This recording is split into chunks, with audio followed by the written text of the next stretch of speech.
volta. O programa Brasil Cristão desta segunda-feira está falando sobre a Divina Vontade. A espiritualidade da Divina Vontade. Vamos conhecer um pouquinho mais sobre a serva de Deus, Luísa Picarreta, a qual viveu toda essa experiência e trouxe isso para nós.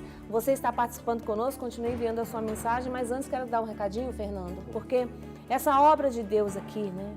A Associação do Senhor Jesus, que mantém a TV Século XXI, é feita por você que é nosso sócio, você que colabora conosco. E há tantos anos que você acompanha essa programação, que você tem sido fiel e de repente nós chegamos neste momento onde você não pode sair de casa, não pode ir ao banco, não vai na lotérica, está todo mundo se cuidando, se prevenindo e isso até tem entristecido seu coração, você fala, não estou conseguindo doar, Drica, como é que eu faço? Nós já temos falado há algum tempo aqui sobre esse novo meio de você colaborar, que é o QR Code, que está aqui no cantinho aqui da sua televisão. Você pode usar esse código. Esse código ele é ativado pelo seu celular. Você pega a câmera do seu celular, aponta aqui para o QR Code e ele vai aparecer uma tarja. Nessa tarja, você clicando nela, vai te direcionar direto para o site onde você vai poder fazer a sua doação sem complicação nenhuma.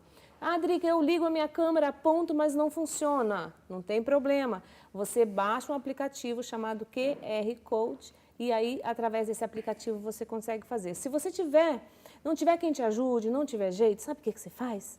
Você não é família aqui com a gente? Claro que é. Então, você liga para nós. 19 3871 9620, fala no call center, olha, eu quero contribuir aqui com o QR Code, mas não estou conseguindo. Me ajudem aí. As meninas e os meninos do call center vão ajudar você, tá bom?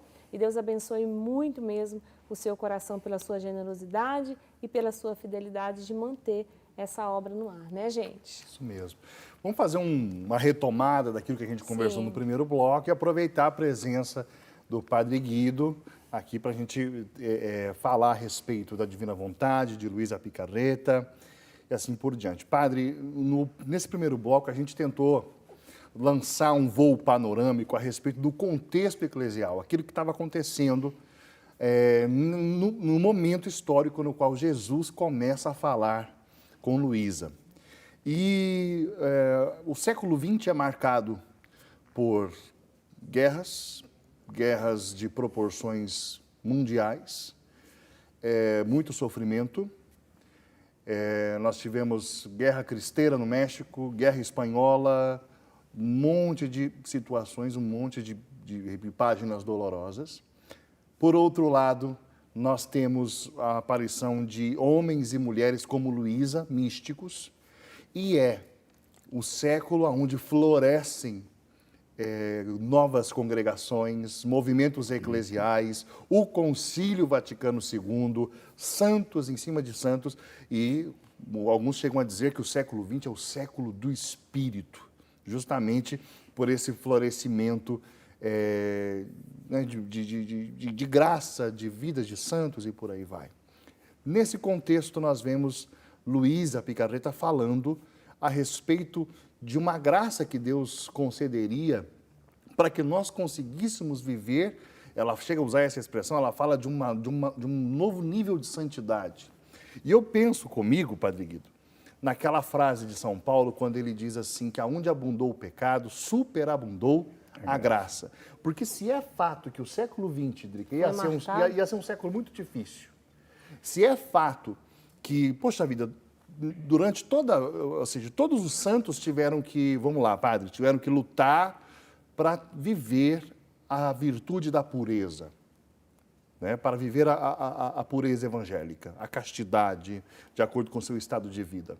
Mas eu acredito que neste século, acho que nunca se aplaudiu a promiscuidade como se aplaude a promiscuidade no nosso tempo, com tamanha agressividade e tantas outras coisas. O pecado é jogado diante do homem de hoje com uma agressividade e com uma facilidade. Realmente, eu acredito que há uma abundância de pecado. E por isso, acredito eu também, que o Senhor coloque à nossa disposição tantos meios para que a graça também seja superabundante. Não é verdade? Fernando, acontece o seguinte, a linguagem da pessoa humana é uma linguagem que visa alcançar, em primeiro lugar, objetivos pessoais. Entrando logo no assunto, usando inclusive o que está acontecendo nestes meses no mundo inteiro, se dependesse de mim, ou de você também, ou da Drica, não deveria existir nenhuma farmácia na esquina. Sim. Gostamos do nosso equilíbrio físico e gostamos de ter uma saúde perfeita, mesmo sabendo que nós temos limites. E mesmo sabendo, por exemplo, que o coronavírus não olha na cara de ninguém. Eu sou italiano, são mais de 170 padres faleceram de coronavírus nesses últimos 2 meses.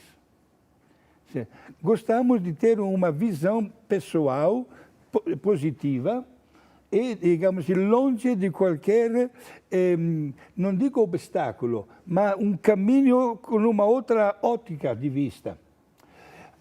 Ao passo que a vontade de Deus não bate com esta aspiração humana. A vontade de Deus, que é soberana, leva por caminhos, tantas vezes, que a pessoa humana gostaria de não enfrentar. Estamos falando da Luísa Picarretta.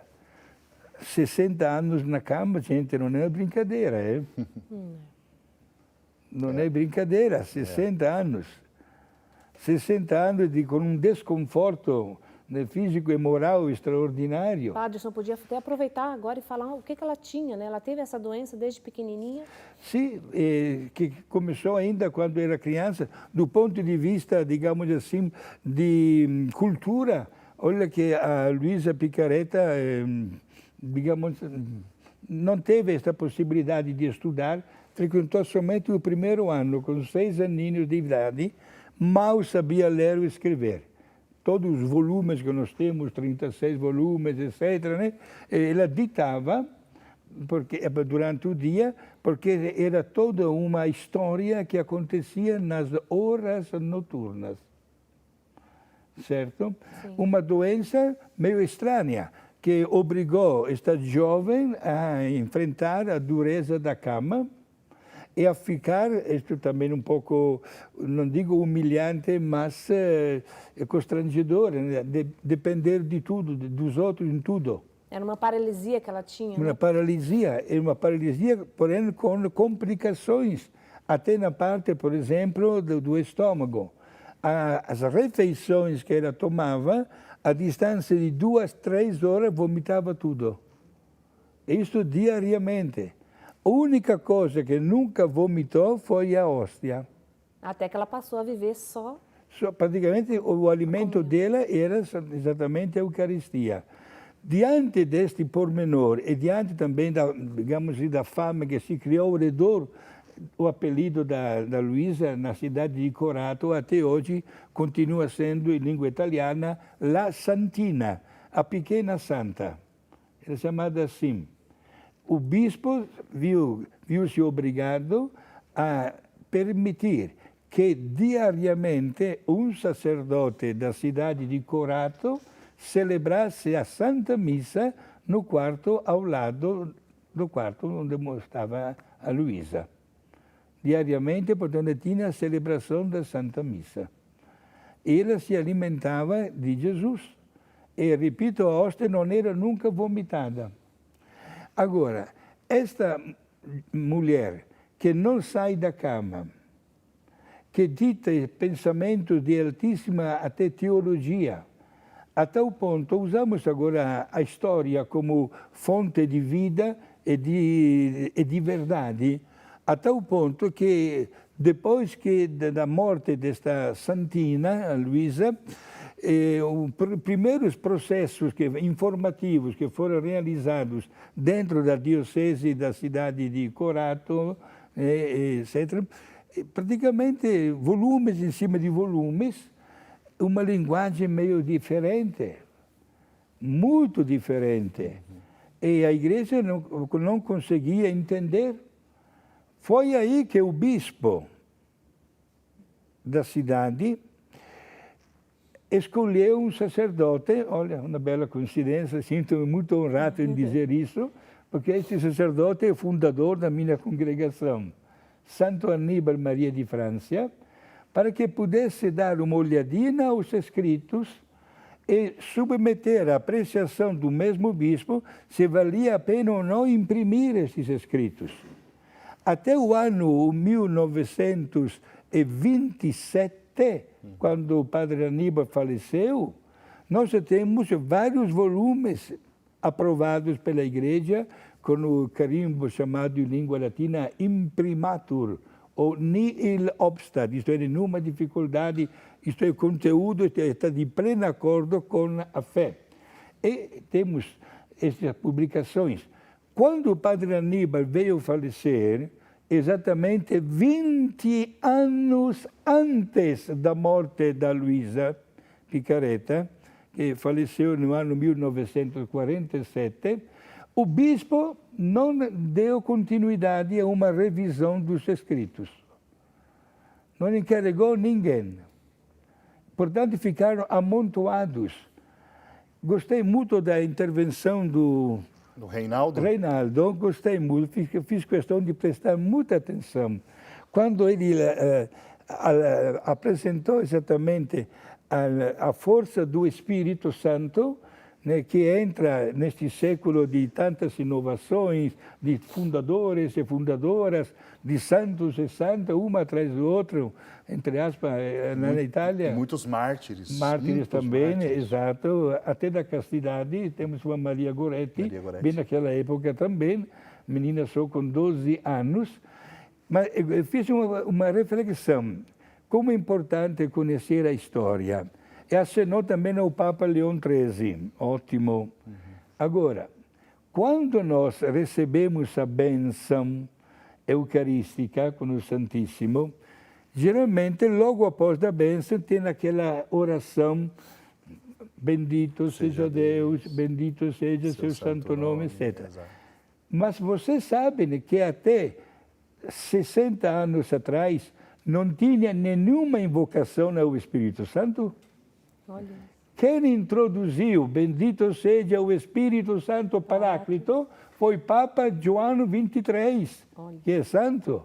Exato. Se fala de Deus Pai, se fala de Jesus Cristo, se fala de Nossa Senhora, se fala de São José e não se fala do Espírito.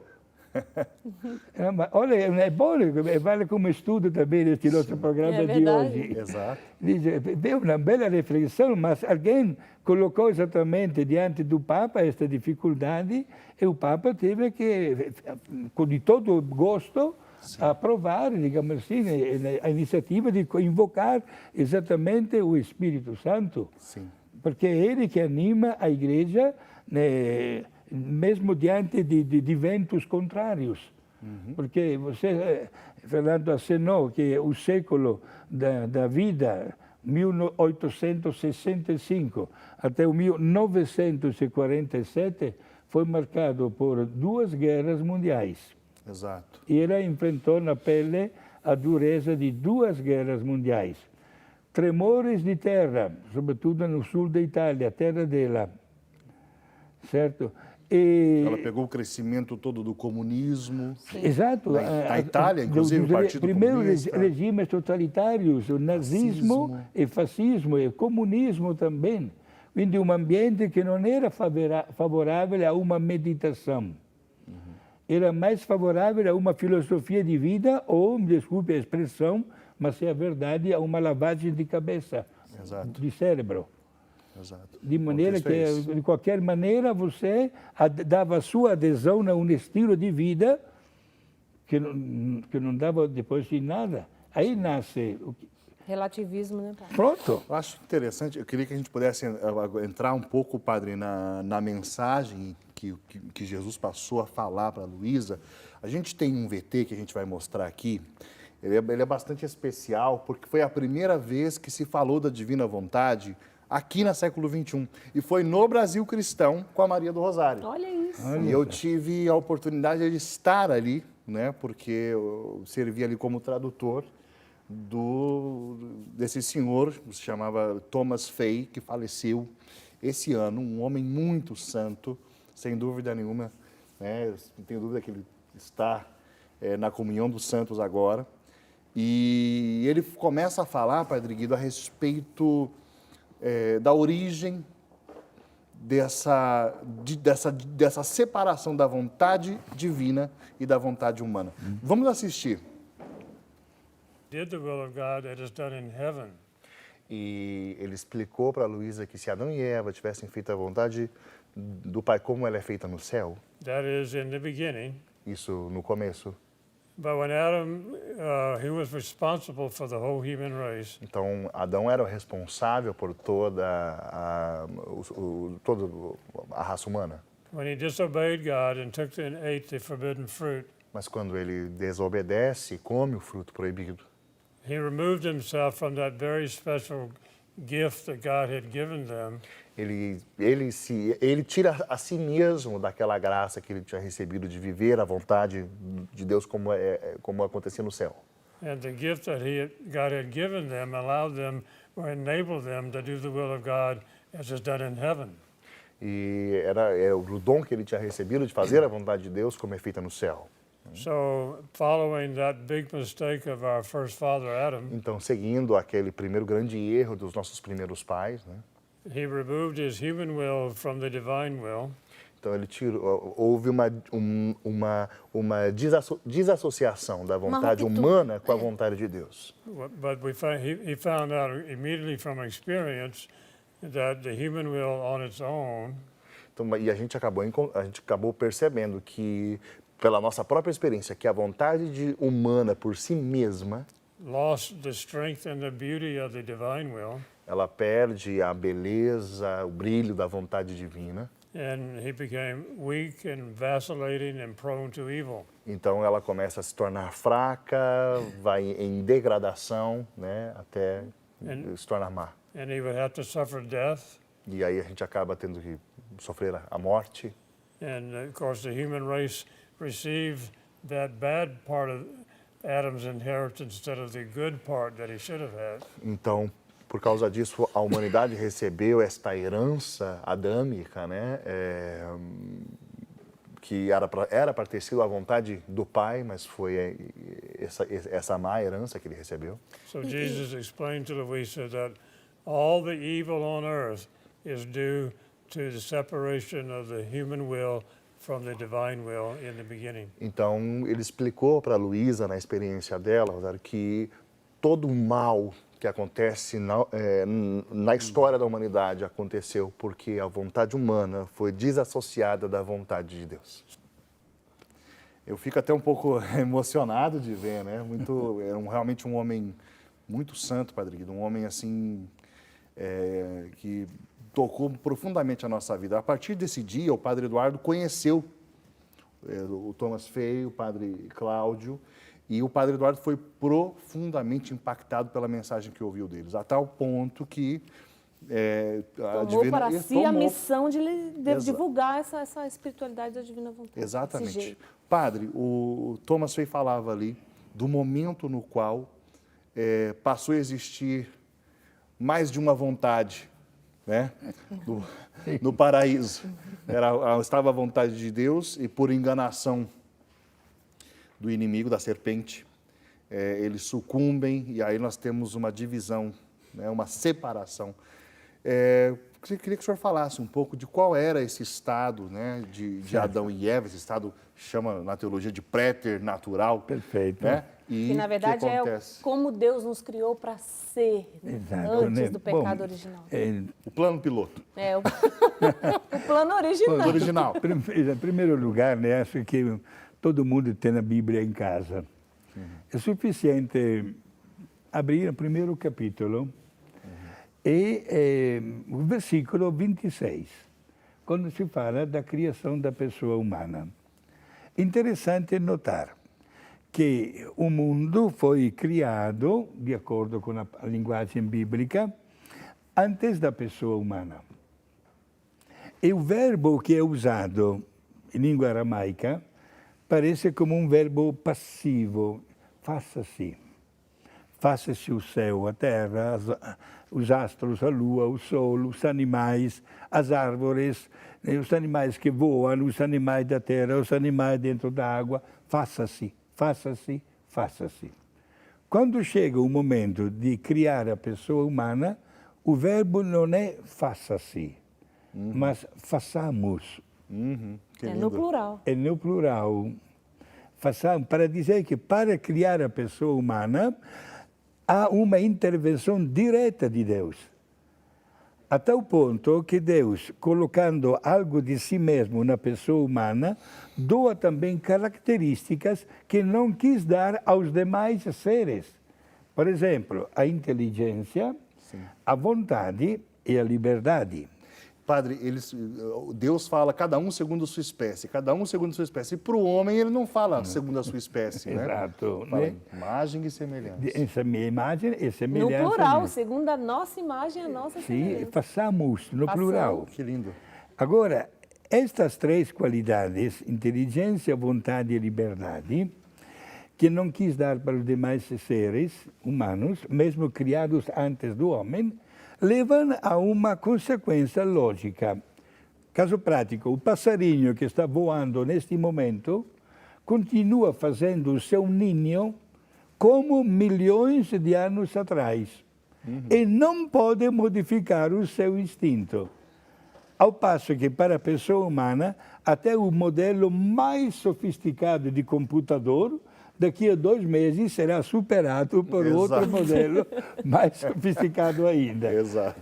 Por quê? Porque usamos a inteligência. Agora, estes dons gratuitos que Deus deu para a pessoa humana e num tempo até anterior, quem sabe, não falamos a palavra de anos, mas em tempos anteriores, deu também aos anjos, numa dimensão até superior, notamos que, seja os anjos, como também a pessoa humana, receberam sinais de dar uma resposta a Deus. E esta resposta não foi de acordo com a vontade divina.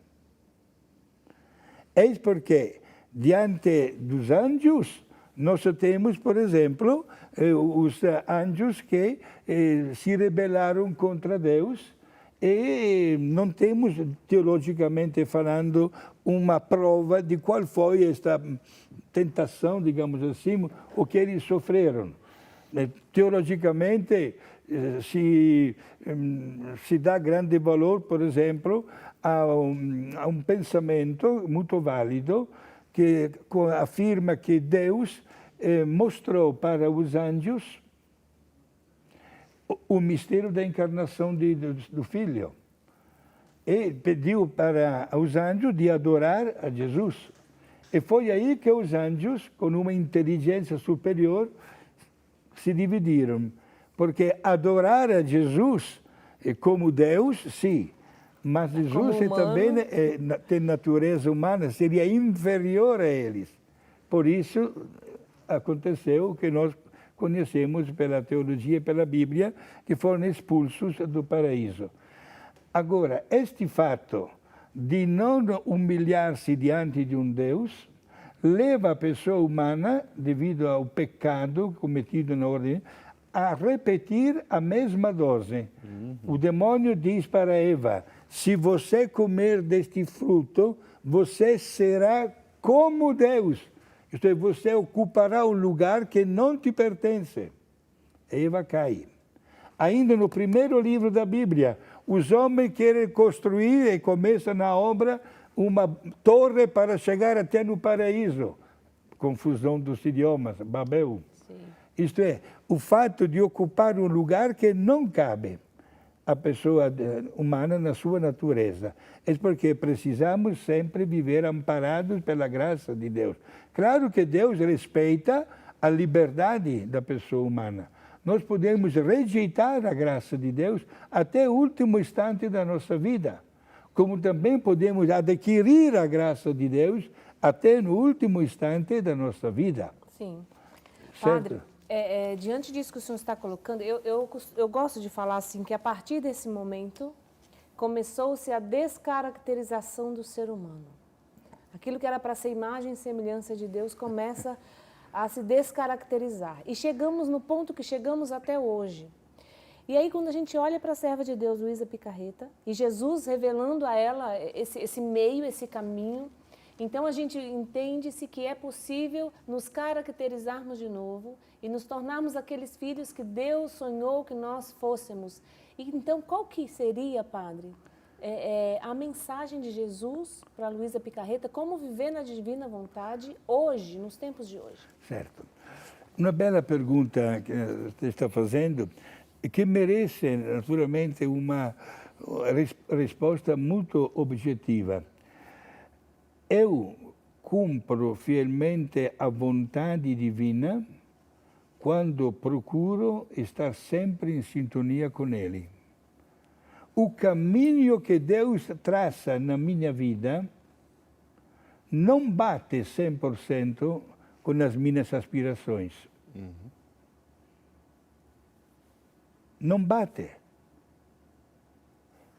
Aí é nessa hora que não bate onde eu vou escolher. Exato. Eu vou fazer o que Deus está me pedindo, que não é tão prazeroso assim, ou vou seguir o meu caminho? E olha que Jesus, na sua natureza humana, passou também por isso. Até na última e mais dramática noite da sua vida, ele chegou a dizer, se for possível, passe este cálice de amarguras. E sentia como homem dentro de si o que estava para acontecer aquela noite e no dia seguinte. Mas acrescentou, seja feita a tua vontade, não a minha. Agora, quando nós aceitamos a divina vontade, teremos sempre, e volto a repetir esta palavra, sempre a força até de enxugar as lágrimas na hora da tristeza. Sim. Padre, o senhor poderia falar então como é que nós vamos viver os 3 Fiat, né, Fernando? Porque a divina vontade, isso que a Luísa Picarreta trouxe para nós, ele está no faça-se. Né? No primeiro Fiat, no segundo Fiat, no terceiro Fiat. Qual é o primeiro Fiat? A criação. Faça-se. Faça-se. Primeira página da Bíblia. E logo a natureza obedece. Padre, a criação era mesmo necessária? Não. Deus poderia não ter criado. Pois é. Entendeu? Pelo contrário, a natureza obedece e se cria este aspecto, né, do mundo.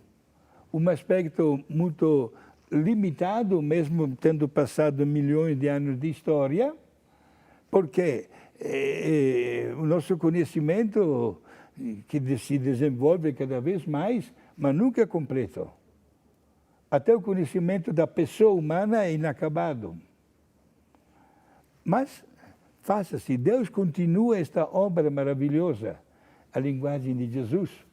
O agricultor, o semeador, planta a sementinha, vai, deita, levanta, e tem a ação do sol, da chuva, do tempo, do dia, da noite, e aquela semente cresce sem pedir licença para ninguém. E a gente vê aí aquilo que Deus falou lá no começo da criação, né? Submetei todas essas coisas. Então a natureza, ela se submete ainda hoje ao homem. Né? Perfeito. Na hora de criar o homem, a ordem específica que Deus dá, crescei, multiplicai-vos, enchei a terra e dominai-a. É uma ordem específica que Deus dá para a pessoa humana, certo? É que quando se fala tantas vezes do apego demasiado aos bens da terra, diz, mas Deus é contrário às riquezas. Não. A terra é um bem a serviço da humanidade. Deus é contrário ao apego demasiado e exagerado, a tal ponto que qualquer bem material ocupa o primeiro lugar na vida da pessoa. O mau uso das coisas criadas, né? Exato. Se nós entramos no contexto desta expressão, no contexto da Luísa Picarreta, ela experimentou o nascimento do comunismo, dos 2 regimes totalitários, fascismo e nazismo. Imanentismo puro. Pronto, exato.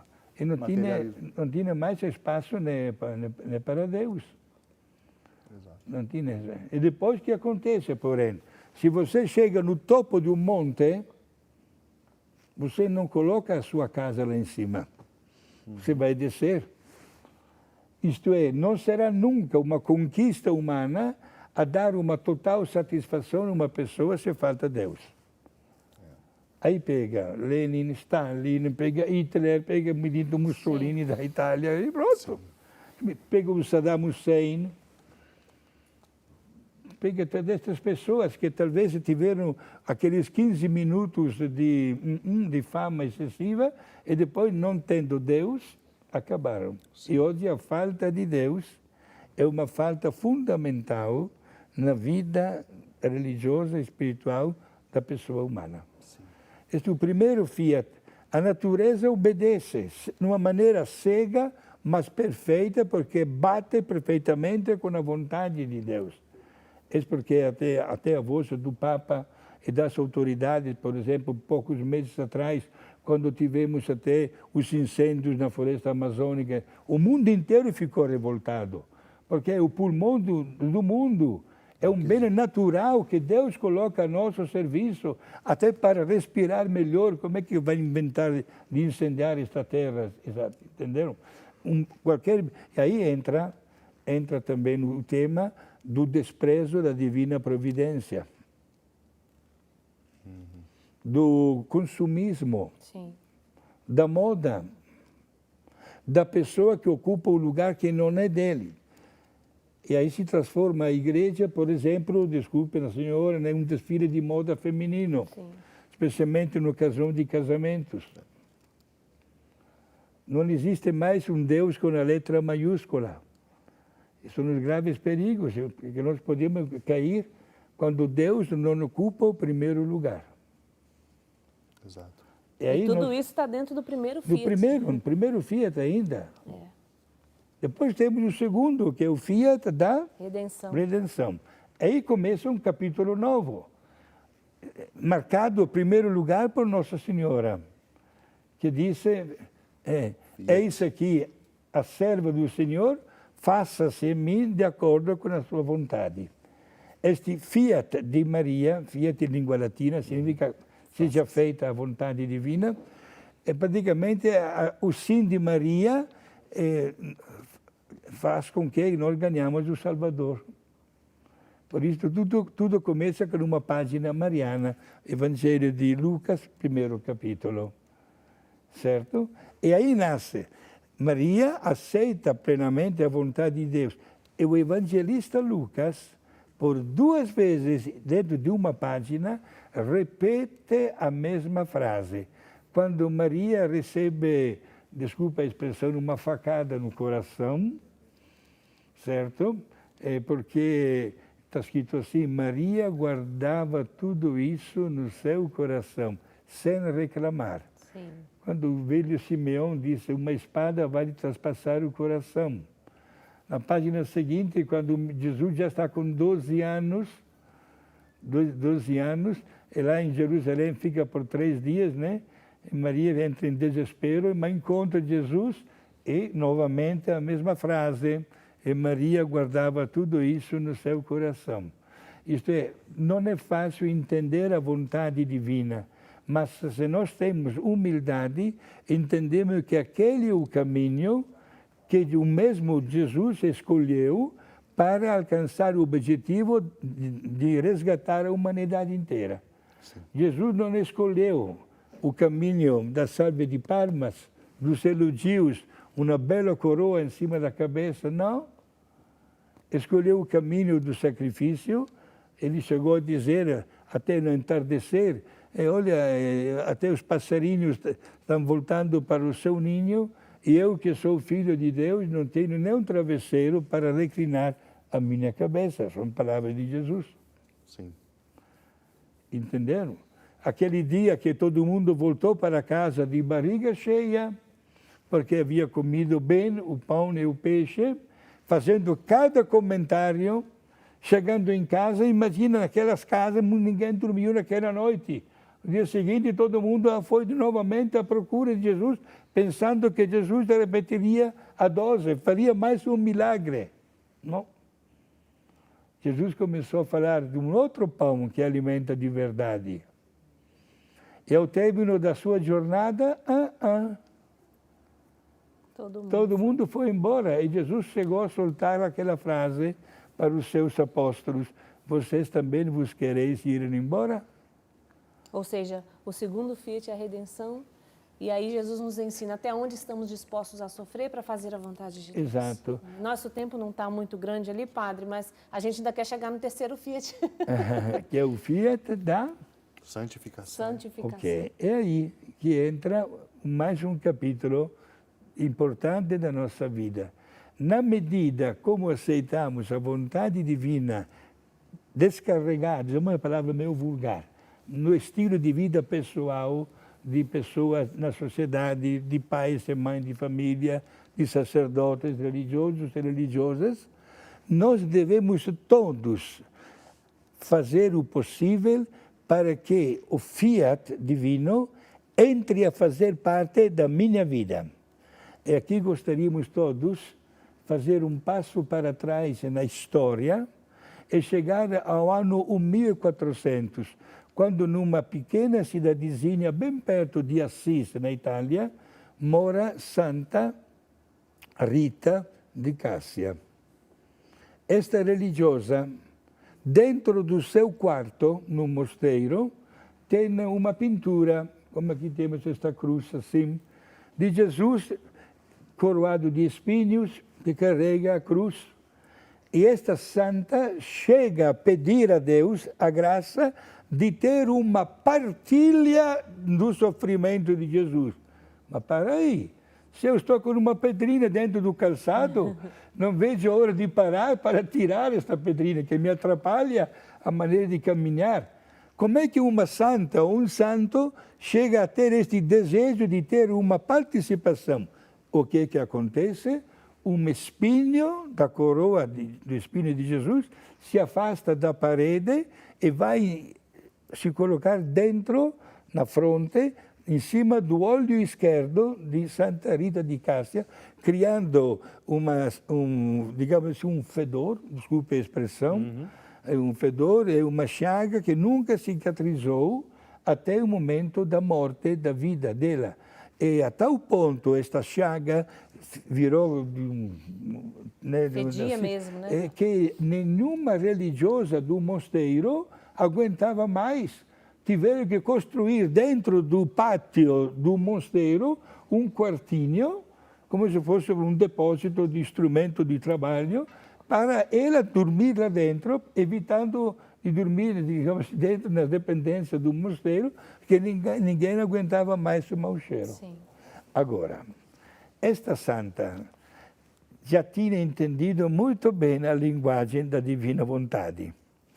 A tal ponto que quando ela viu que Jesus lhe deu satisfação imediata, e, repito, carregou esta dor até o último instante da sua vida, aconteceu naqueles anos que na cidade de Roma se celebrava um jubileu com o ganho da indulgência plenária. E esta santa, era das monjas agostinianas, pediu licença para a sua superiora para poder participar da romaria. O mosteiro não era de estrita clausura. A madre superiora disse logo para Rita: não, porque com este cheiro ninguém aguenta ficar perto de você. Ela suplica Jesus a fazer desaparecer aquela cicatriz só para o tempo de ida e de volta para Roma. E por 2 meses, que durou a viagem dela, ela não teve aquela chaga. No mesmo dia que voltou para o mosteiro, novamente apareceu aquela chaga. Padre, é um sinal, né, de que a pessoa está vivendo na divina vontade, não é? Sim. A gente fica aqui com o coração ardendo. Eu espero que você em casa também esteja aí com o coração ardendo, tenha entendido um pouco mais, né? Até agora nós falamos, ainda vamos continuar o nosso programa. Agradecer ao Padre Guido, padre. né, Padre, que Muito com muito bom. carinho veio. O senhor é um querido, viu? Obrigada. Estamos aqui à disposição, porque, gente, eu acredito muito naquele antigo e sempre válido provérbio que afirma que o amor aumenta através do conhecimento. É verdade. Quanto mais se conhece, mais se ama. Tomara que hoje, através desse conhecimento, né, que o senhor está trazendo, muitas pessoas queiram viver na divina vontade, né, Sim, Fernando? Exatamente. Vamos fazer um intervalo, gente? Continue ligando, participando conosco. Já já a gente volta, o Padre Eduardo Dorgat vai estar conosco aqui, nosso fundador. Já já.